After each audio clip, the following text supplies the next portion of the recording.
Hello friends, welcome to mother simple kitchen.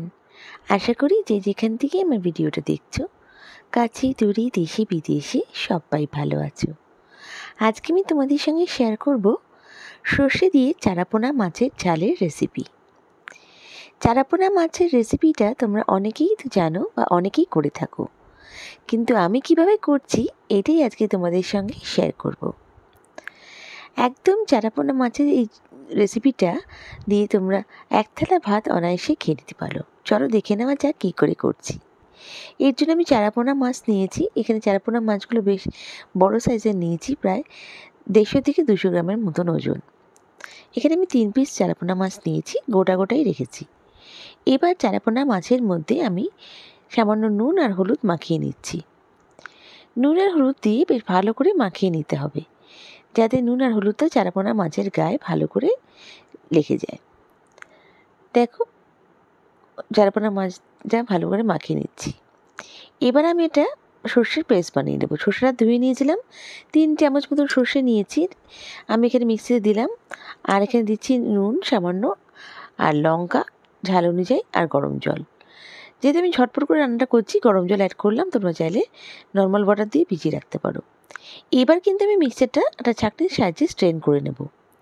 অনেক সময় আমাদের এই যে সর্ষে বাটা খেলে পরে অম্বল হয় বা অ্যাসিডিটি যাদের ধাঁচ আছে, তাদের সর্ষে বাটা খাওয়া চলে না, কিন্তু এইভাবেই যদি তোমরা ছেঁকে নাও তাহলে কোনো প্রবলেম হবে না। দেখো, আমি ভালো করে ছেঁকে নিচ্ছি, আর যে সর্ষের যে খোলটা থাকবে সেটা কিন্তু আমরা ফেলে দেবো।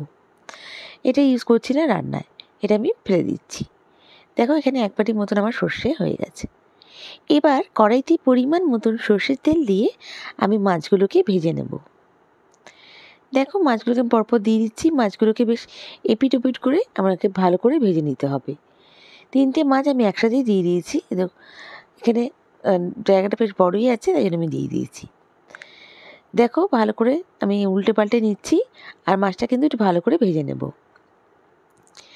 দেখো, মাছগুলো আমার ভাজা হয়ে গেছে। একবার জাস্ট আরেকবার উল্টে দিলাম, বেশ সুন্দর কালার চলে এসছে। দিয়ে আমি কিন্তু এবার তুলে নেব মাছগুলোকে। জাস্ট একটুখানি দিয়ে আমি উল্টে পাল্টে নিয়ে আমি মাছগুলো তুলে রাখছি। দেখো, মাছগুলো আমার তোলা হয়ে গেছে। এবার আমি একই তেলে রান্নাটা করে নিচ্ছি। আর দেখো তোমরা কিভাবে কি করছি। এবার আমি 1 চামচ 5 ফোড়ন দিচ্ছি, আর একটা আমি পেঁয়াজ স্লাইস করে কেটে নিয়েছি, সেটা আমি এখানে অ্যাড করে দিচ্ছি। বেশ ভালো করে একটু মিশিয়ে নাড়িয়ে চাড়িয়ে নেব। দেখো, পেঁয়াজগুলো দিয়ে দিলাম, দিয়ে আমি ভালো করে একটু নাড়িয়ে চাড়িয়ে নেব। এরপর আমি এখানে অ্যাড করে দিচ্ছি নুন। স্বাদ অনুযায়ী নুন এখানে অ্যাড করতে হবে, আর খেয়াল রাখতে হবে যেহেতু আমি সর্ষে বাটার সময় নুন দিয়েছি, সেটা সেই হিসেবে দেবো।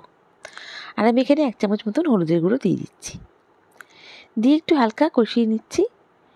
তারপর যেটা অ্যাড করবো সেটা হচ্ছে টমেটো। আমি এখানে একটা বড় টমেটোকে স্লাইস করে কেটে নিয়েছি, সেটা আমি এখানে অ্যাড করে দিলাম। তোমাদের টমেটো যদি ছোটো হয় তাহলে সে 2টো অ্যাড করতে পারো। দেখো, ভালো করে টমেটোটা নাড়িয়ে চাড়িয়ে নিচ্ছে, টমেটোটা একটু নরম হয়ে যায়। দেখো, ভালো করে নরম হয়ে এসছে। এবার আমি একটু হালকা গরম জল এখানে অ্যাড করে দিচ্ছি, যাতে পেঁয়াজ টমেটোটা ভালোভাবে একটু মিক্স হয়ে যায় বা গলে যায়। দেখো, আমি একটু জল অ্যাড করে দিলাম, দিয়ে একটু ভালো করে কষিয়ে নেব। কিন্তু আমি ভালো করে একটু কষিয়ে নিচ্ছি। তারপর আমি এখানে অ্যাড করে দেবো 1 চামচ লঙ্কা গুঁড়ো। দেখো, দিয়ে এবার তোমরা তোমাদের ঝাল অনুযায়ী লঙ্কাটা কিন্তু বাড়াতে বা কমাতে পারো। এবার আমি এখানে আমার যে সর্ষের যে বাটাটা ছিল সেটা আমি অ্যাড করে দিচ্ছি। দেখো, দিয়ে একটু ভালো করে নাড়িয়ে চাড়িয়ে নিচ্ছি। নিয়ে দেখো, এই গ্রেভিটা দিলে একটু কম হবে, যেহেতু মাছটা দেওয়ার পর যদি আমি এইটুকু গ্রেভিটাই রাখি একটু কম হবে। আমি একটু হালকা জল দিয়ে দেবো। জলটা অবশ্যই গরম জলটা অ্যাড করবে। তোমরা তোমাদের পরিমাণ অনুযায়ী গরম জলটা অ্যাড করে নেবে। দেখো, আমি এখানে গরম জলটা অ্যাড করে দিলাম, খুব বেশি দেওয়ার দরকার নেই। আর এরপর আমি দেখো এখানে ভাজা মাছগুলোকে দিয়ে দিচ্ছি, দিয়ে কিছুক্ষণের জন্য কুক করতে হবে, খুব বেশিক্ষণ কুক করার দরকার নেই। আর এখানে আমি দিয়ে দেবো চেরা কাঁচা লঙ্কা। তোমরা যেরকম ঝাল খাবে সেই আন্দাজে এটাকে দিতে পারো। দেখো, আমি জাস্ট মাছটা একটু উল্টে পাল্টে নিচ্ছি, খুব বেশিক্ষণ কিন্তু এটা গ্রেভিতে দিয়ে ফোটানোর দরকার নেই। দেখো, এবার আমি কাঁচা লঙ্কা দিয়ে একটুখানি হালকা ঢেকে রান্না রেখে দিচ্ছি। আমার রান্নাটা কিন্তু রেডি। তোমরা চাইলে এর উপর ধনেপাতা কুচি দিয়েও সার্ভ করতে পারো। বন্ধুরা, আমার রেসিপিটা যদি ভালো লেগে থাকে প্লিজ লাইক করো, আর নতুন বন্ধুরা আমাকে সাবস্ক্রাইব করে আমার পাশে থেকে যেও। বেল বাটনটা প্রেস করো যাতে আমার রান্নার নোটিফিকেশানগুলো সবথেকে প্রথমে তোমরা পেয়ে যাও। তোমাদের এক একটা লাইক কমেন্ট আমাকে মোটিভেট করে নতুন নতুন রেসিপি নিয়ে আসার জন্য। আর বন্ধুরা, তোমাদের কমেন্টের জন্য অসংখ্য ধন্যবাদ।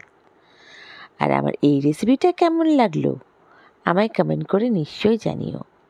আর তোমরা যদি চাও কোনো রেসিপি তোমাদের জন্য ট্রাই করি, অবশ্যই কমেন্ট বক্সে মেনশন করো, আমি চেষ্টা করব।